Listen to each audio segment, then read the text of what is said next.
ఇది సామాన్యమైన దెబ్బ కాదు. ఇంత హిస్టారికల్ బ్యారేజ్, ప్రకాశం బ్యారేజ్ కే ఇంత పెద్ద దెబ్బ తగిలింది అంటే దీన్ని చాలా సీరియస్ గా తీసుకోవాల్సిన అవసరం ఉంది. కఠినంగా శిక్షించకపోతే, పెనాల్టీ పెద్దగా లేకపోతే మళ్లీ మళ్లీ జరిగే అవకాశం ఉంది. కాబట్టి ఇది చాలా సీరియస్ గా తీసుకోవాల్సిన అవసరం ఉంది.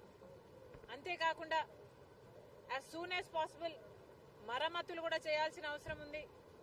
గత ప్రభుత్వం, జగన్మోహన్ రెడ్డి గారి ప్రభుత్వం కనీసం ఎన్నో ప్రాజెక్టులకు కనీసం యాన్యువల్ మెయింటెనెన్స్ కూడా చేయలేదు. రాజశేఖర్ రెడ్డి గారు కట్టిన ప్రాజెక్టులకు కూడా కనీసం యాన్యువల్ మెయింటెనెన్స్ కూడా చేయకపోతే చాలా చోట్ల చూసాం మనం. గేట్లు కూడా ఊడి నదులలో తేలడం చూసాం. అలాంటి పరిస్థితులు రాకుండా ఈ ఒక్క బ్యారేజ్ కే